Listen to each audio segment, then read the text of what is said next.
Well, hello, beautiful audience, and happy hump day, honey, and welcome back to another episode of Point of View. We've got a packed and interesting show ahead. Updates are rolling in since Trump's election win, including Nancy Mace's proposal for a trans bathroom ban after the first trans woman was elected to Congress. And later in Girlfriend's Guide, we're diving into an interesting statistic. Did you know married men tend to be more successful and earn more money than men who are not married? Well, stick around to find out why. You're watching POV.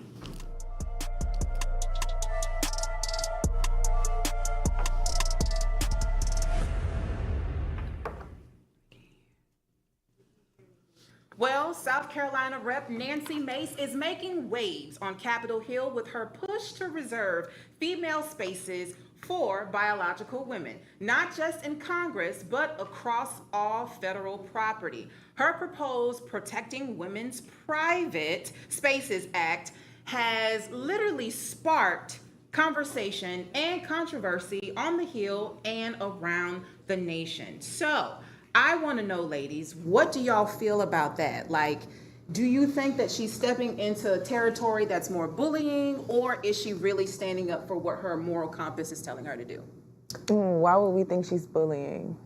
Some people think that she's bullying because it's targeting a specific community of people, especially since this was triggered since the first transgender woman was elected into office. So she's not backing down. There's a video that I want y'all to see. But Mace says she's not backing down. She even stated that she will not be silent. So let's take a look at this video real quick.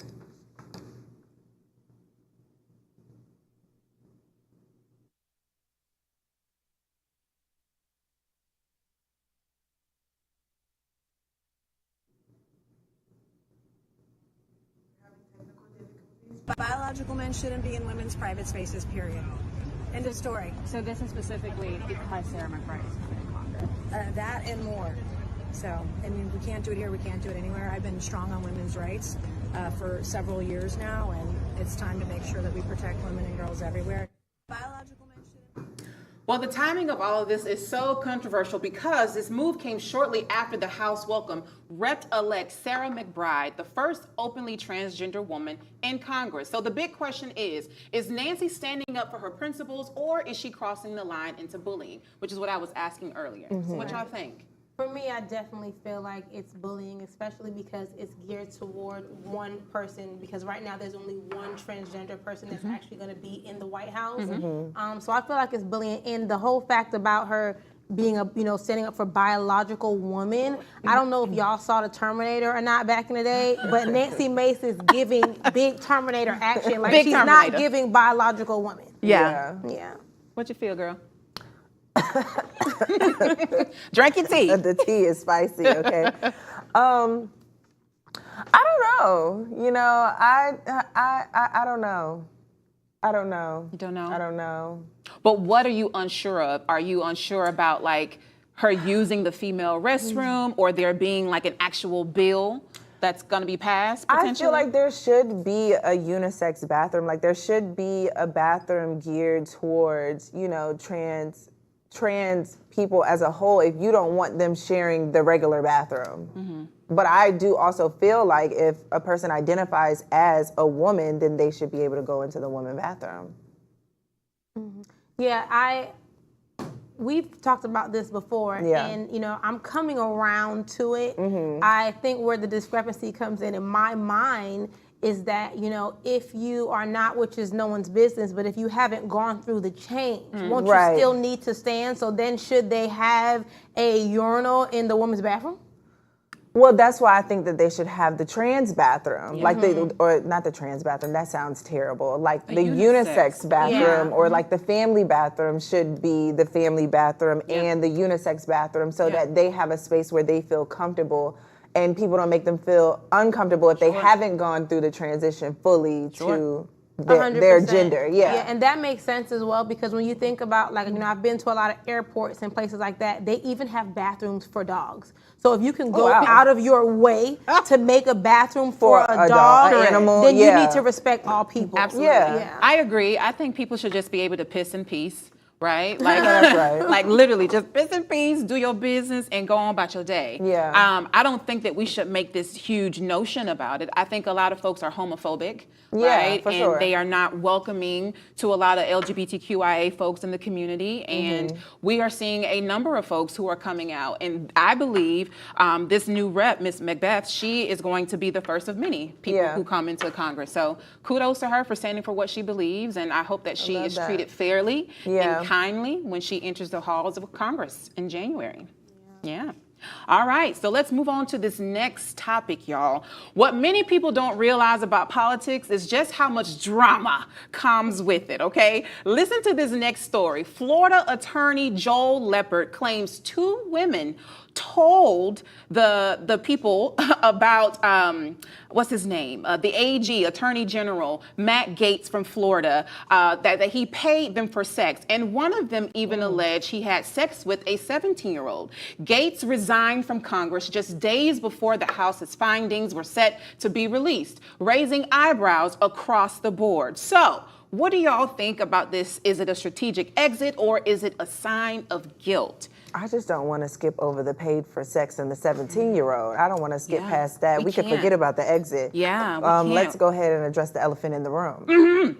So we have someone who is alleged to have had sex with a minor, 17-year-old, and paid for 2 women to have sex with. In my book, that's prostitution, right? It is. That's the definition of prostitution. Right. Now, he is set to be the Attorney General. My God. Meaning he will be able to look at all the cases, right, and decide if he's found guilty or he's not. But it's likely that he is this person for Trump because Trump is also, known for grabbing ladies by their lady parts. He fits right on in that cabinet. He fits the bill. So here's my question for us. Have you all ever dated an older man while you were underage? No. No. I have. You have? How was that? Friend, did you tell them the truth that you was underage or did you lie? No, I didn't lie. But when I was like maybe 17, and it doesn't count in a way, right? It don't count. Okay. But it doesn't count in a way because at that time, 16, 17, dating for me, like I was in the church. You know what I'm saying? So I was in the church, like, and we weren't doing nothing. Yeah. You know what I'm saying? So I don't know if that really counts. Were you dating, Dolly? No, I mean, I was dating. We went together. We talked. We wrote letters. Yeah, we held hands. We kissed. You kissed the old man? Not an old man, but someone that I was underage, older and they than you. were maybe 25, Okay. 26. Girl, we talking about you was 17 and he was maybe like pushing 40, No, when I was 50. 21, I dated maybe like a 42-year-old, but that was on accident.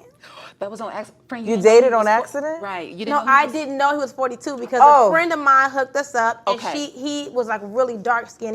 Darker skin, they tend to age a little better. Uh-huh. So he looked like he could have been in my Natalia. age group. Friend. And so my friend told me that Natalia, it So just gets worse as the story goes on. Let me tell It you just how get I found worse. out. So how I found out that his age was, it was his birthday coming up. We're spending all this time together, and he's like, They babe, put the my 4 and birthday. the 2 on the cake. Listen, no. Blow the candles, baby.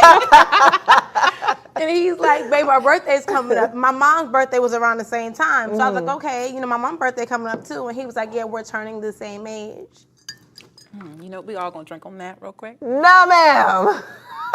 No, ma'am. No, ma'am. At that point, I was too far in to not talk to him because of that, but it died shortly after. Because he was crazy. Oh, well. Okay, so we're gonna bring it back. We ain't gonna talk about Taylor business too much because that was behind us, right? Ooh, Okay. right. So, but going back to Matt Gaetz, what type of message does this send about like accountability in politics? If we have Donald Trump, who is soon to be the president of the United As a States convicted again, felon. as a convicted felon, It don't mean nothing. right? It don't mean anything. So this story about Matt Gaetz, it really is like water under a bridge. It means nothing. Yeah, I think, this term is scaring the whole world, even Yeah. people that don't Yeah. live in America. Yeah. Just because, of who Donald Trump is and what he's gotten away with. And if he doesn't have a sense of fear for what he's done, of course he will thinks he's elect God. people. Of course he's Yeah. going to elect people that have the similar past to him. It's probably going to be a lot Right. of his friends that have been doing it with him, groping and Right. sexing and raping and all of those things. Right. So where we headed? I don't know where we headed, but it also raises a question of what are we teaching the future generations about like accountability. Like you can do wrong. The government is not teaching them anything government ain't about teaching accountability. You right? gotta teach yourself.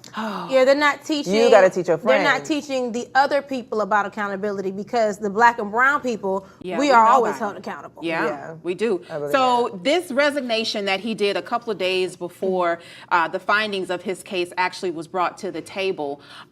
Do you think the Republican Party, which is he's a member of, do you think the Republican Party will just continue to sweep things under the rug and allow him to be Attorney General? Yes. They Yes. just voted in, the world just voted in Donald Trump, baby. Hello, and he got We're a in the mug thick shot. of it. That's more viral than anything. He does. Yeah, yeah. So yeah, I do think they're just gonna keep on sweeping things under the bridge and doing whatever they want to do because that's what they do. We don't really have a say. We just gotta pray that we won't be on here in Handmaid's Tale wardrobe.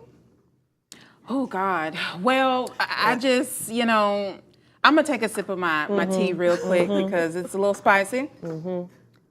Being that Matt Gaetz is from Florida, and many red states, like, what do you think Kamala Harris could have done?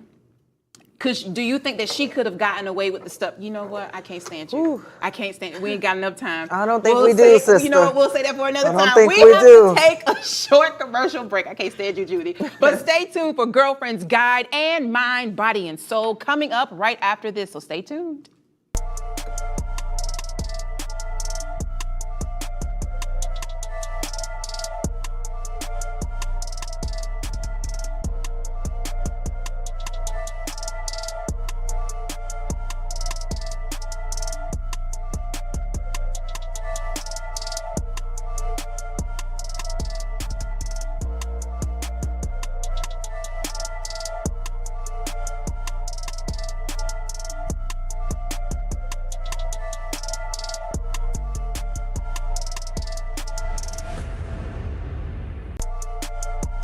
All right, y'all. So we are on our Instagram, Facebook, social media live right now. Just real quick, I want to ask y'all, what's the pettiest reason you've refused to date somebody? I want y'all to put your answers in the chat. I refused to date somebody because they were a mama's boy. That's a good one. That's a good one. Yeah, that could lead to a lot of issues down the road. What about you? That's a good one. You know, back in my day, Take your time. Take your time. I used to be really, really petty. Okay, so I'm gonna say the pettiest reason that I refuse to date somebody is dirty nails. Ooh, that ain't petty. That's real. Dirty nails just make me it make me angry. Yeah. It make me really angry. I'm not dating no mechanic. I'm sorry. I can't. Because of that reason. Hygiene is important. Yeah. Go ahead, Tally. See, y'all got me being the messy one today. Okay. Let's hear it. Do it, friend. So maybe my pettiest reason for not dating someone is because I went on a date one time with this guy and we had a great date. He put me as his screensaver on his phone. Right after the date, he must have had the best date of his life. He said I was she at two. It fine. wasn't the She best won. date of my life, but She right. won. He put on his screensaver. His baby mama, who was supposed to be his ex, saw it on the screensaver, hit me up on social media, told me the boy had AIDS, baby. I blocked, delete. I told her, baby, we don't even need no explanation. It's a wrap. I'm out of here. No, I ain't trying to find out. No. I wasn't ready for that, Tally. I Okay, said- so those of you who are tuned in right now, put your comments and stuff in the chat, please. We are getting ready to start the show again, so stay with us. Tally, you are.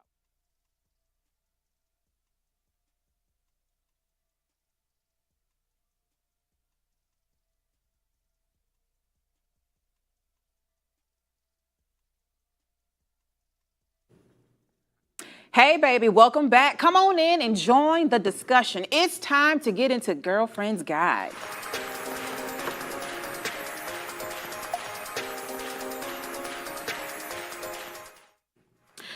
Well, did you know that being married might actually give men the financial upper hand? Studies consistently show that married men tend to earn more, build greater wealth, and enjoy financial stability than their single counterparts. In other words, married men are proven to be more successful. I wonder why. Technically, it's called the marriage premium. But why does it happen? Ladies, what y'all think? Because he got a strong woman. Strong standing beside woman. him. Yeah, I think that is strongly part of it, but even though I've been a little juicy today, God delivered me from a crazy past. Right? But I think that it's also because God honors marriage, you know? So I feel like there's a special blessing and protection that comes on that, and so he multiplies. Yeah. I agree. I think, you know, going to Christian principles, right? The Bible says that he who finds a wife findeth a good thing and obtains favor from the Lord. My God. So I believe that extra part of that, the favor part, is him marrying her. And she brings that and seals it. So whatever vision he has, she takes it and she runs with it and she helps him, brings it to life. Yeah. What you think, boo? That's what I think. That's what you think? Yeah, I think the woman is there to help better the man just as much as the man is there to better help the woman. Right, and I think one thing that people miss on the basic mathematics of it is that, especially in this economy, but even before we got to this stage, when two people are putting something together, automatically, you know, that's more, it's multiplied. Even the Bible says two is better than one. But then when you think about a guy that's dating and, you know, they tend to feel like they don't have any obligation, they can date around. And if they're bold enough to date multiple women, that's constant division. Yeah. You're dividing that money up 2, 3, 4 times. Yeah. Yeah, bring it to the one house, baby. Let's get it together. Well, speaking of dividing responsibilities, honey, married men may have the benefit of a partner who helps manage home responsibilities, allowing them to focus more on their career. So do you think that present day, right, we are still stuck in like traditional ways where women are mostly domesticated and they're in the house, in the kitchen, cooking, cleaning, and the man is out doing all of the hard labor and the work? I think it's situational, to be honest. Okay. Like, I've seen relationships where it is that, and I've also seen relationships where both partners are entrepreneurs and they're both equally, you know, taking on responsibilities in the home. Yeah, and I feel like now there's a lot more couples that, you know, the wife may not be working outside of the home, and so she's able to keep that home together, especially through content creation. Yeah. Baby, they cleaning, they Swiffer, and they wiping it down. You gonna watch it. and getting a check. You know what I'm saying? Yeah, so. I was a stay-at-home wife and mom for at least like a year and a half. Wow. Yeah. It was cute. It was good at one point, you know. I was feel you. very domesticated and I would go outside and go in the park and push my baby around in the stroller. I felt Did you enjoy it, though? Was it enjoyable for you? okay, I'm getting there. So at one point it was enjoyable. Okay, like After a month. about 2-3 months. It was stifling It after was that. stifling. Okay. And I'm like, Okay. baby, You was bored? I was bored. I was Yeah. itching to get outside. I was ready to go back to work. I felt like Yeah. I lost myself in that. Yeah. Even though it was beneficial for our home at that time, I felt like I lost myself. And so I started a blog, which a lot of stay-at-home moms and folks do nowadays. Right. But like content creating was not a big thing back Yeah. in like 2015, 2016. Right. And so I think with the pandemic, that has really exploited a lot of content creation. And so I think things would be differently now, but honey, my days of procreating are done. I'm with you contributed when to you're right, society. baby. I'm with you when you're right. But going back to the topic at hand, based on past experiences, what's the #1 difference between your married male friends versus your single male friends? I just think responsibility. I think, do I have married male friends? I'm trying to think, do I have single male friends? That's real. Okay. I got a lot of single male friends, but I don't think I have. Tell me about your single male friends. I'll tell you about the married ones. Okay, period. Okay, let's go. My single male friends who aren't actually like dating for real, they are career focused right now. Most of my male friends are content creators. So they are very career focused in that. Like that's all that they do. They might hang out, have fun, but mostly focused on their careers. Okay. Yeah, so I mean, obviously, you know, the male friends that I have that are all married, they're all kind of family focused right now. Right. But they are also thriving in their careers, probably because them two done came together, baby. And now all of my married friends, we all live in big houses. I know that's right. Well, I agree with both. I have some male friends who are thriving in their singlehood, who desires marriage, but that's no longer their focus, right? And then I have married friends who are just enjoying their union and their family and their nucleus. And because I am now a single woman, I am trying to figure out, like, Where do I go? where do I go? Can I come over for the cookout? You know what I done. mean? And so I'm just trying to find my way, but all is well. I'm finding happiness. I'm in my career. Good. You Get know? back to you. Boss, babe, all those sorts of things. And I so know it's that's just a right. rediscovery, right? Yeah. So even though marriage does not guarantee success, does it simply provide a stable foundation to thrive on? I would say it has. We've kind of talked about like two being better than one. But then what happens when, you know, I'm seeing a lot of things on social media where folks are saying marriage is a joke. Like everybody who's married, they either unhappy or they putting on for the gram. And I would just rather have like a steady commitment instead of like marriage on paper. Is that a thing? Have y'all heard that? Yeah, I think we're definitely in that space now where people aren't, you know, honoring or appreciating marriage. And I think that because, you know, marriage to me is a faith-based union, and I feel like people are going in it without the faith, and then the union is just shattered, and they're, you know, trying to hold on for these fake definitions and pretenses that they're making up that just don't work. Yeah. So I feel like, you know, that's probably the biggest issue. Okay. Well, all right. It's time to move on to the next segment, honey. Let's move on to unpopular opinion.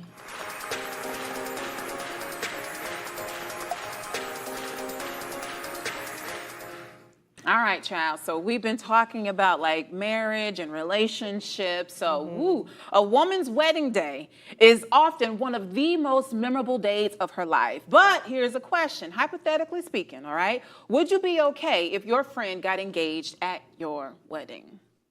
I want to hear you first, Junior, because I already know where you're going to be at. What? Ooh, Judy. Hold on. Let's run it back for the people at home. Okay? It's my wedding day. Yours. I am at the altar. Yours. I've already said I do. Yours. I am about to cut my cake. Yours. And my friend, In the corner. my friend's partner decided to get down on a knee at my wedding, Yours. where I done paid for all of this. I got to Did. go. Did. I done put all of this together beautifully. And you done decided that you want to take my moment and steal it as yours? I'm fighting. But what if they did it at the end, Junie?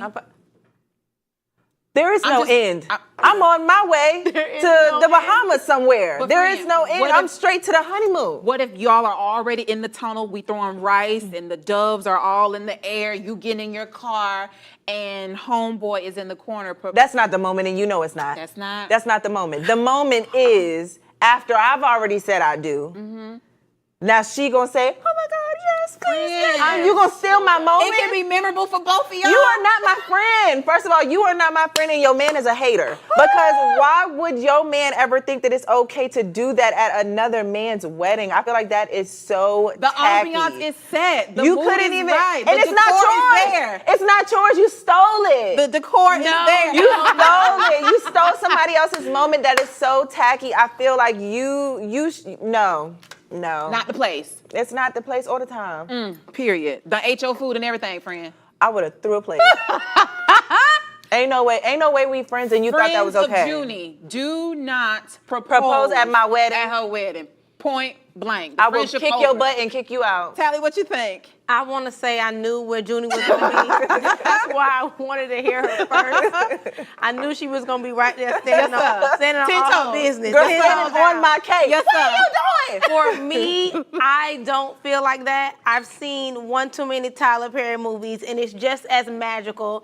And I wouldn't feel any kind of way slighted if someone Tyler, got that's a movie. engaged. No, that's the perfect place. Love is in the air. Like No, as much as I love, no, have you no shame? Have you no shame? Why don't you have your own moment? And why would she think that this is special, taking somebody else's moment? That is so tacky. I think it's perfect. You know her nails gonna be done at your wedding. Her It makeup is. gonna be done. She gonna be looking good. It It's is. First of all, perfect. if this Don't is my forget friend, her- was don't she forget just her in my 20 wedding minutes too? She was a Was bridesmaid. she just in my wedding too We and can- went through the whole process and then you knew your man was gonna propose. I know you did. They planned it together. You knew that y'all was gonna steal this moment That would from be me. extremely tacky. Well, how do you feel about getting engaged on a holiday? Holidays coming up, Christmas coming, I Thanksgiving. got engaged on a holiday. You did? So should I feel like he stole Thanksgiving? Well, everybody Not was there. Thanksgiving, girl. Everybody is there. Your grandmother, your auntie. Not Thanksgiving. You know, it's less of a distraction. Like you won't have like any type of antennas up. I mean, I think that's fine. I guess it didn't really count as a distraction because it was my house and I prepared the food and the ambiance. Everybody done. there. Yeah. Yeah. I'm done. Okay. I don't know. Like I'm like 50-50. Like I think that it's super cute to propose on holidays, like if it's Valentine's Day or if it's Christmas, you know, to have that as an anniversary day. I feel like that's super cute. But also like I want my own day. I want my own moment. Girl, Yeah, I want a Lord lot. God, make a man special for Junior, Lord, please. Make him now. Maybe by the time she 50, Please, she be Lord, ready. I join my faith with Juniors, Lord. Okay, so for me, I don't think is anything wrong with getting proposed to on a holiday. To your point, I would have to agree. I want something, you know, out of the little ordinary. special. I don't want to My own anticipate day. it. Yeah. Yeah. But we could do matching pajamas, Of course. little PJs. Of course. Ooh, child. Well, honey, that is it for today. Thank y'all so much for tuning in. Y'all know how we like to leave you with a little some, a daily affirmation. Today's is, I can be soft in my heart and firm in my boundaries. Ooh, that's for me. That's for me. I That's can be for soft us. in my heart That was for and us, firm baby. in my That was boundaries. for us. Get you some business. We'll Get see you y'all some. here again tomorrow at 7:30. Tell a friend to tell a friend. Y'all are rocking with POV. We'll see y'all tomorrow at 7:30.